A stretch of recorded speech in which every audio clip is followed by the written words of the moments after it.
હળવદમાં ફરી એક વખત ડ્રગ્સ પકડાયો છે અને ફરી એક વખત ડ્રગ્સના આ બંધાણીના કનેક્શન ભાજપના નેતાઓ સાથે છે, એના સંબંધો ભાજપના નેતાઓ સાથે છે. અહેમદ સુમરા નામનો આ વ્યક્તિ, અહેમદ સુમરા નામના આ વ્યક્તિના ભાજપના મોટા મોટા નેતાઓ સાથે ફોટાઓ છે. જી હા દોસ્તો, નમસ્કાર. હું રાકેશ હિરપરા, પ્રદેશ મહામંત્રી આમ આદમી પાર્ટી ગુજરાત. આજે આ વિડીયોને અંત સુધી નિહાળજો, કારણ કે અંતમાં ભાજપના નેતાઓ કેવા ખતરનાક કામ કરી શકે છે એની એક નાની એવી વાત પણ છે.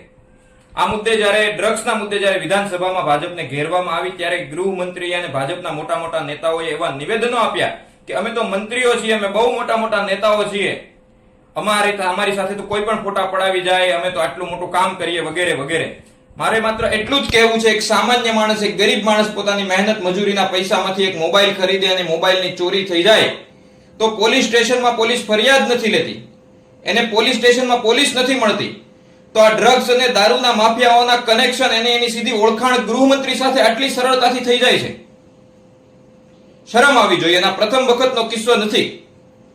સુરતમાં ડ્રગ્સ પકડાય તો રેહાન અંસારી છે, એ ભાજપના લઘુમતી મોરચાના નેતાનો પુત્ર છે. વિકાસ આહિર ડ્રગ્સ સાથે પકડાય તો ભાજપના તમામ મોટા નેતાઓ સાથે એના ફોટાઓ છે, એના કનેક્શનો છે. ગૃહમંત્રી એના ટ્વીટના જવાબો આપે છે. આણંદ સોજિત્રામાં ડ્રગ્સ પકડાયું તો એ રાજકોટના ભાજપના નેતાનો પુત્ર નીકળ્યો.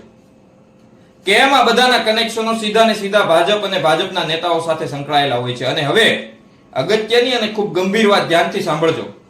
થોડા કલાકો પહેલા હમણાં જ તે ગુજરાત સમાચારની ઓનલાઈન એડિશનમાં આ સમાચાર અપલોડ કરવામાં આવ્યા છે.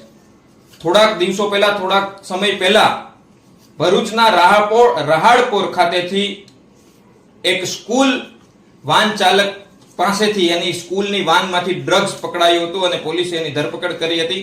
ગુજરાત સમાચારે અત્યારે લખ્યું છે કે તપાસમાં એક ચોંકાવનારી વિગત સામે આવી છે પોલીસની તપાસમાં, કે આ સ્કૂલ વાન ચાલક છે એ રહાડપોર ગામના મહિલા સરપંચ, એના પતિ, એટલે કે ગામમાં જે સરપંચના અંદરમાં જે કામો થતા હોય એની આરટીઆઈ કરી અને વિગત માંગતો હતો, ભાજપના નેતાઓની આરટીઆઈ કરી અને વિગતો માંગતો હતો, એના ભ્રષ્ટાચારો ખુલ્લા પાડવાનું કામ કરતો હતો. મહિલા સરપંચ પણ ભાજપના છે, એના પતિ પણ ભાજપ સાથે સંકળાયેલા છે.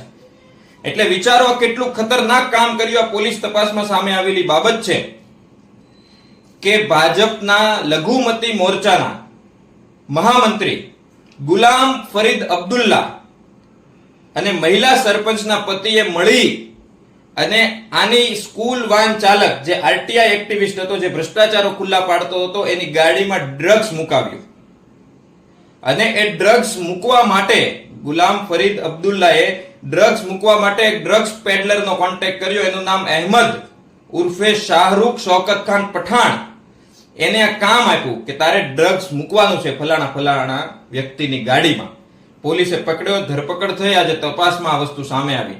આ અહેમદ ખાન એટલે કે શાહરૂખ શૌકત ખાન પઠાણ પાસે પાછું ડ્રગ્સ ક્યાંથી આવ્યું તો એ પણ તપાસમાં આવ્યું કે એને વડોદરામાં કોક આફતાબ ઉર્ફે અપ્પુ સિકંદર શેખ પાસેથી આ ડ્રગ્સ મેળવ્યો. તો જુઓ, ભાજપના નેતાઓના કનેક્શન જુઓ, કેટલા ખતરનાક લોકો છે. ભ્રષ્ટાચાર ઉજાગર કરવાનો છે, એને ખતમ નથી કરવાના, પણ ડ્રગ્સ ક્યાંથી મળી શકે એની સાથે એના તમામ કનેક્શનો છે. એટલે કે ડ્રગ્સ મળે છે એની જાણકારી છે, ડ્રગ્સ કેવી રીતે મળી શકે, કોને ડ્રગ્સના કેસમાં ફસાવી શકાય એની પણ જાણકારી છે. એ ડ્રગ્સની ને ખતમ નથી કરવાનું, એ ડ્રગ્સની જાણકારી પોલીસને નથી આપવાની કયાંથી, ઉલટાનો એ ડ્રગ્સ પેડલરની સાથે મળીને, ડ્રગ્સ માફિયાઓ સાથે મળી અને સામાન્ય માણસને ફસાવવાનું કામ ભાજપના નેતાઓ કરે છે. કેટલા ખતરનાક લોકો છે મિત્રો, વિચારજો, સમજજો આ વાતને. માટે મારી ગુજરાતની જાહેર જનતાને, તમામ મીડિયા મિત્રોના માધ્યમથી અપીલ છે કે જાગવા, ભાજપના નેતાઓના ખતરનાક કામોને ઓળખો. આ લોકો આપણા સમાજને, આપણા યુવાધનને બરબાદ કરવા તરફ આગળ વધી રહ્યા છે. આવા લોકોને ઓળખીએ.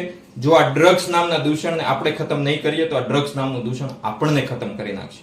ડ્રગ્સ હટાવીએ, પરિવાર બચાવીએ. જય હિન્દ, જય જય ગરવી ગુજરાત.